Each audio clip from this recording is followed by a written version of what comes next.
Hello students, আমি বাপিদা দিশারি study point math সলিউশনে তোমাদের সবাইকে স্বাগত। আজকে তোমাদের আমি ক্লাস 9-এর নিজে করি 9.2 আমি সলভ করব ক্লাস 6 থেকে। এর আগে তোমাদের নিজে করি 9.1 আমি সলভ করে দিয়েছি। ডেসক্রিপশন বক্সে আমি লিঙ্ক দিয়ে দেবো, সেখান থেকে তোমরা দেখে নিও, কারণ এই অঙ্কগুলো সমাধান করার জন্য সেই অঙ্কগুলো দেখা তোমাদের খুবই জরুরি। কেমন? সেখানে আমার পুরো ডিটেলস বলে দেওয়া আছে কীভাবে আমাদের পার্সেন্টেজ করতে হয়। কেমন?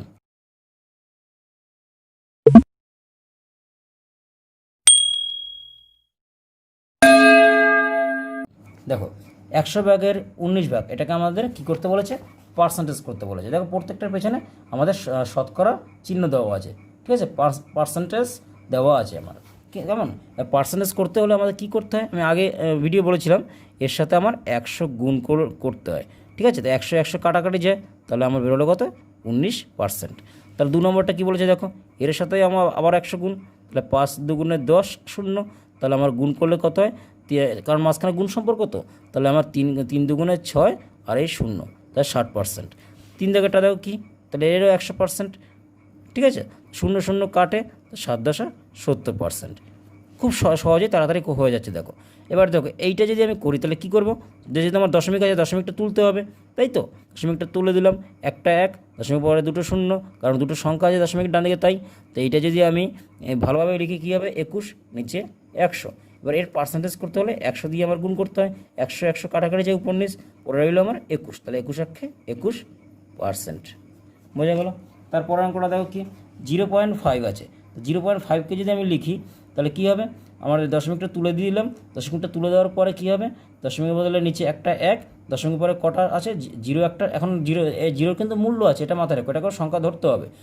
একটা দুটো সংখ্যা, তা উপরে আমার এবার দশমিকটা তুলে দিয়েছি, যেহেতু বা সাইডে কোনো শূন্য কোনো ভ্যালু নেই, তাহলে আমার এই শূন্যরও ভ্যালু নেই, এই শূন্যরও ভ্যালু নেই, কারণ আমরা জানি দশমিক তুলে দিলে উপরে কীরকম দেখতে লাগে, এরকম দেখতে লাগে। তো এখানে তো এখন দশমিক নেই, তাহলে বা সাইডে শূন্যর কোনো ভ্যালু থাকে না, তো উপরে আমার 5 হলো। তা এর যদি এখন আমরা শতকরা করি, অর্থাৎ পার্সেন্টেজ করি, তাহলে কী হবে? 100 আমার গুণ করতে হয়, তো 100 কাটাকাটি গেলো, তা আমার বেরোলো কি? 5%। বুঝা গেলো? এটাও ঠিক। দেখো 6 জায়গাটা অঙ্কটা কী বলেছে? দশমিকটা তোলো, দশমিকটা তুললে কী হবে? একটা 1 নিচে, তারপরে দশমিকের পরে একটা সংখ্যা মানে একটা শূন্য, উপরে থাকলো আমার 8, এর সাথে আমার পার্সেন্টেজ করো, 10 10কে 100, তো আমার বেরোলো কত? 8 গুণ 10 সমান 8 10 80%। কেমন? তারপরটা দেখো কী বলেছে? 3.76, এটাকে যদি আমি পার্সেন্টেজ করে কী করতে হবে? একই নিয়ম। দেখো 3.76, দশমিক তুলে দিলাম, দশমিক বদলে একটা 1, এর দশমিকের পর 2 সংখ্যা মানে 2 শূন্য। একে আমি যদি ভালোভাবে লিখি কী হবে? 376 নিচে 100, তাহলে এখানে কী হবে? 100 দিয়ে কী হবে? গুণ হবে, তাহলে আমার 100 কাটাকাটি গেল, তারপর রইল কি? আমার 376 রইল। তাই এটাই পার্সেন্ট, কারণ আমি পার্সেন্ট করার সময় আমি 100 দিয়ে গুণ করেছিলাম, তাই এখন পার্সেন্টে পরিণত হয়েছে। তারপরটা দেখো কী আছে? এবার পূর্ণ সংখ্যা আছে, পূর্ণ সংখ্যাটা আগে ভাঙো। পূর্ণ সংখ্যা ভাঙানোর নিয়ম কি? এর সাথে এর গুণের সাথে উপরেরটা কী হবে? আমার যোগ হয়। 5 দুগুণে 10 আর 3 13, তো 13 আর নিচে কত? 5। এটাকে এখন পার্সেন্টেজ করলে কী হবে? 100 দিয়ে গুণ হবে, তাই 5 দুগুণে 10 আর একটা শূন্য, 13 দুগুণে 26 আর লাস্টে একটা শূন্য পড়ে রইল, তাই তো পার্সেন্ট। দেখো একের দাগের লাস্ট অঙ্কটা দেখো, 9 দাগেরটা বলেছে 2.5কে যদি আমি দশমিকটা তুলে দিয়ে আমি ভগ্নাংশটা করি, তাহলে কী হবে? দেখো দশমিক বদলে একটা 1, দশমিক পরে কটার সংখ্যা? একটা সংখ্যা, তাহলে আমি দশমিক তুলে দেওয়ার পর কী দেখতে লাগছে? 25, তার নিচে হলো 10। এবার এটাকে যদি আমি যদি শতকরায় করি, তাহলে কত হবে? 100 দিয়ে আমি কী হবে? তোমার গুণ হবে, 10 10কে 100, তাহলে এটা বেরোলো কত? তাহলে 25-এর সাথে যদি আমি 10 গুণ দিই, কত হবে?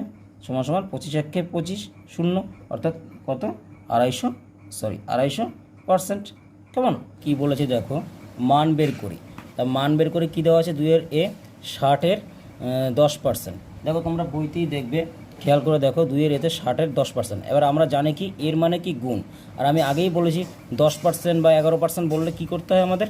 10% মানে তোমাদের কি বলেছিলাম? 110 ভাগ, এরকম বলেছিলাম তো, মনে করে দেখো, বা নিজে করি 1-এও তোমরা দেখবে, আমি এটা করে দিয়েছি ভিডিওতে। কেমন?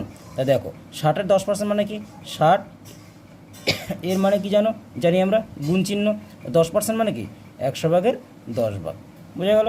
তা বলেছে এই 60 যে টোটাল যে সংখ্যাটা, তার 10% কত হয় সেটা আমাদের বের করতে হবে। কেমন? তারপর দেখো নিচের সঙ্গে উপরের সঙ্গে গুণ, কাটাকাটি, নিচের শূন্য উপরের শূন্য কাটা, আবার এই নিচের শূন্য এই শূন্য কাটা, আমার উত্তর কত বেরোলো 6×6, এটা আমার উত্তর। তা 60-এর 10% হলো 6 সংখ্যাটি। কেমন?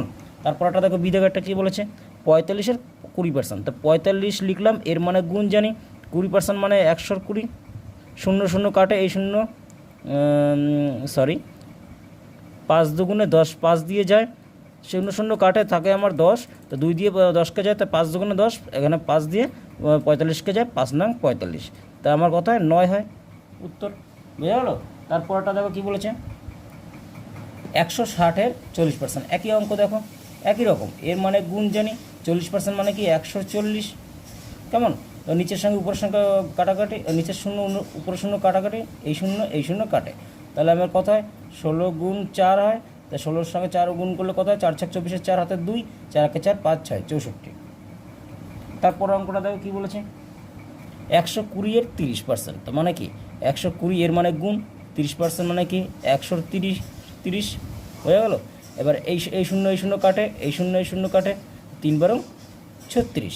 এখানে কিন্তু পার্সেন্ট দিও না, কারণ আমার এখানে বলেছে যে 120-এর 30%, মানে 120 যে টোটাল সংখ্যাটা তার 30% কত হবে সেটা আমাদের বের করতে হবে, কারণ 120 যে টোটাল যে সংখ্যা এটাই তো আমার 100%। তো এই 100%-এর 30% টোটাল কত, মানে 120 যে সংখ্যাটা তার 30% করলে আমাদের কত হয় সেটা আমাদের বের করতে বলেছে। কেমন? তারপরটা দেখো কী বলেছে, 1000-এর এর মানে কি গুণ, তা 22% মানে কি 100/22, এই শূন্য কাটে, এই শূন্য কাটে, উত্তর আমার কত হবে 22×1=22, আর একটা শূন্য পরে রইলো, শূন্যটা দিয়ে দাও, 220 উত্তর। পরটা দেখো 240, এর মানে গুণ জানি, 35% মানে 135, এই শূন্য কাটে, এই 35 আর 10কে কাটাকাটি যায়, 5 দিয়ে যায়, 5 দুগুণে 10, 5 7 35, 2 দিয়ে 24কে যায়, 12 দুগুণে 24, বেরোয় আমার 12×7 = 4 দুগুণে 14, 4 হাতে 1, 7 একে 7, 7 আর 1 8, 84। পরটা দেখো কী বলেছে, 800, এর মানে গুণ জানি, 5% মানে কি 100/5 ভাগ, তারপরে আমার এই দুটো শূন্য কাটে, তা আমার কী বেরোয় 8×5 বেরোয়, তো 5×8 = 40, এটাই আমার উত্তর। পরেরটা দেখো কী বলেছে, 3600, এর মানে গুণ, 18% মানে কি 100/18 ভাগ, তাই তো এই দুটো শূন্য কাটে, তোমার পরে রইল কি 36×18। কেমন? তারপরে 36-এর সঙ্গে 18 গুণ করলে আমার কত হয়, 36-এর সঙ্গে 18 গুণ করলে আমার কত হয় 648 হয়, তোমরা পাশে গুণ করে দেখতে পারো, ব্যাস। তারপরের অঙ্কটা দেখো, 3-এর দাগ আর 4-এর দাগটা কী বলেছে দেখো, আমাকে দাদু মেলায় যাওয়ার জন্য 50 টাকা দিলেন, আমি সেই টাকার মানে 50 টাকার, দেখো এই অঙ্কর মতনই 50 টাকার, অর্থাৎ সেই টাকার মানে 50 টাকার, তাহলে সেই টাকার 70% মেলায় খরচ করলাম ও বাকি টাকা জমানোর ভারে ফেলে দিলাম। এবার হিসাব করে দেখি কত টাকা মেলায় খরচ করলাম ও কত টাকা ভারে জমা রাখলাম। তাহলে এখানে লেখো কত টাকার কোশ্চেন, এটা 3-এর দাগের কোশ্চেন, আমি কোশ্চেনটা লিখলাম না, তোমরা বইতে ফলো করো সেটা। কেমন? দেখো, আমাকে দাদু মেলায় যাওয়ার জন্য কত টাকা দিলেন, আমাকে দাদু দিলেন কত টাকা, দেওয়া আছে বইতে 50 টাকা। এবার বলেছে আমি সেই টাকার 70% মেলায় খরচ করলাম, তা 70% যদি মেলায় খরচ করে তাহলে আমি বের করতে পারি খুব সহজেই যে কত টাকা মেলায় খরচ করেছি। তাই আমি খরচ করলাম কত টাকা, তা লেখো আমি মেলায় খরচ করলাম, এবার টাকায় আনো, দেখো 70% বলেছে এখানে, দেখো বইতে দেখো 70% আছে, তো 70% মানে কি সেই টাকা মানে কি 50 টাকার, অর্থাৎ 50-এর 70%, তো 50-এর 70%, তাই 50-এর 70% যেহেতু যদি আমি ভাঙাই এটা, তা কত টাকা বেরোয় দেখো 50, এর মানে গুণ, 70% মানে কি 100/70 ভাগ, বোঝা গেল? তো নিচের এই শূন্য কাটে, এই শূন্য কাটে, এই শূন্য কাটে, এই শূন্য কাটে, তাহলে 5 7 35 টাকা, তাই 35 টাকা সে খরচ করলো। কেমন? বা এই লেখাটাকে আবার অন্যভাবে লিখতে পারো, তোমরা এখানে লিখতে পারো, আমি এখান থেকে দিয়ে দিচ্ছি 50 টাকার, তাহলে 50 টাকার 70%, তাই তো 50 টাকার 70% সে মেলায় খরচ করলো তো, তাই 50 টাকার মানে কি টাকার এর আছে এর মধ্যে, দেখো তো এর যেহেতু আছে তাহলে 50, এর মানে গুণ জানি, তা 70% মানে 100 ভাগের 70 ভাগ, 0 কাটলো, এই 0 কাটলো, সমান সমান দেখো 535 টাকা বেরোলো। এই টাকাটা সে খরচ করলো। কেমন? এবার খরচ টাকাটা যেহেতু বেরিয়ে গেছে, এবার রইলো কেমন বলেছে বাকি কত টাকা ভাড়ে ফেললো। তাহলে 50 টাকা দিয়ে যদি 35 টাকা যদি খরচ করে, তো বাকি থাকে কত টাকা? তাহলে লেখো আমি মেলায় খরচ করলাম, আমি মেলায় খরচ করলাম কত টাকা? কত টাকা বেরিয়েছে? 35 টাকা, তাই তো। এবার বলেছে কত টাকা ভাড়ে জমা রাখলাম, তাই তো। তো কত টাকা ভাড়ে জমা রাখবো? তা লেখো অতএব ভাড়ে জমা রাখবো কত টাকা? ভাড়ে জমা রাখবো কত টাকা? 50 টাকা দিয়ে যদি 35 টাকা আমি খরচ করেই ফেলি, তা আমার কাছে থাকবে আর কত টাকা বলো? 50 থেকে 35 বিয়োগ দেবো। তো বিয়োগ দিলে কত হয়? সমান সমান 15 টাকা। অর্থাৎ এই টাকাটাই আমি ভাড়ে ফেলবো। তো সেটাই বলেছে, বুঝতে পেরেছো? পরের অঙ্কটা দেখো কী বলেছে। পরের অঙ্কটা বলেছে দেখো, এবছরের অঙ্ক পরীক্ষায় আমাদের ক্লাসের 60% ছাত্রছাত্রী 80-এর বেশি নম্বর পেয়েছে। ভালো করে মাথায় নাও, 60% ছাত্রছাত্রীর 80-এর বেশি নম্বর পেয়েছে, মানে 100 ভাগের 60%, মানে 100%-এর 60% ছাত্রছাত্রী 80-এর বেশি নম্বর পেয়েছে। আমাদের ক্লাসে মোট ছাত্রছাত্রী 50 জন। তাহলে মোট যদি ছাত্রছাত্রী 50 জন, তার মধ্যে 60% ছাত্রছাত্রী তোমার 80-র বেশি নম্বর পেয়েছে। এবার বলেছে কতজন ছাত্রছাত্রী 80-র বেশি নম্বর পেয়েছে। তাহলে 50 জন থেকে আমার টোটাল, এটা 50 জনকে তাহলে আমার 100% মানতে হবে, যেহেতু আমার 50টা টোটাল। তা 50টা যেহেতু আমার টোটাল, তা এর আমার কত পার্সেন্ট? 60%। 80 নম্বর পেয়েছে, তার বের করলে আমার, তাহলে 50-এর 60% বের করলে আমার 80-র বেশি কতজন নাম্বার পেয়েছে, তাহলে আমি বের করতে পারবো। কেমন? তাহলে লেখো ওখানে 4-এর দাগের লিখবে কি তাহলে? 50 জন ছাত্রছাত্রীর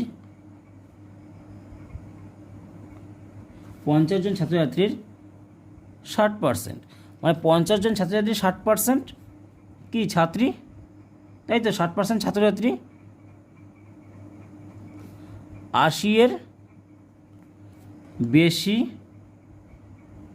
নম্বর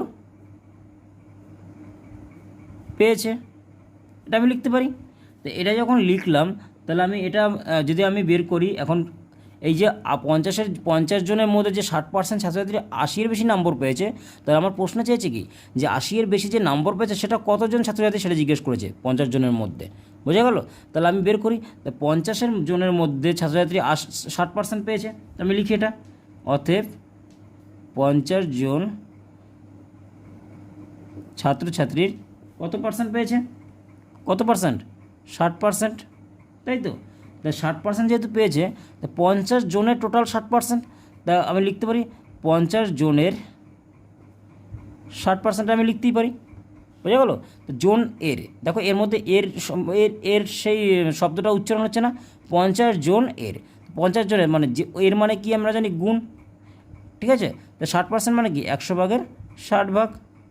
বোঝা গেল? তা 0 কাটে, এই 0 কাটে, তা 5 ছক 30, 30 কি জন, যেহেতু আমার জনের কথা বলেছে তাই 30 আমার জন। তা আমি এবার উত্তর লিখি, 30 জন ছাত্র, উত্তর লিখি 30 জন ছাত্রছাত্রী 80-এর বেশি কত নম্বর পেয়েছে। কেমন? আশা করি ভিডিওটি তোমাদের ভালো লেগেছে। ভালো লাগলে অবশ্যই লাইক করো এবং অবশ্যই সাবস্ক্রাইব করে বেল আইকনটিকে ক্লিক করে দিও, যাতে এরকম প্রত্যেকটি ভিডিও তোমাদের কাছে সবার আগে নোটিফিকেশান যেতে পারে। কেমন? ভালো থেকো।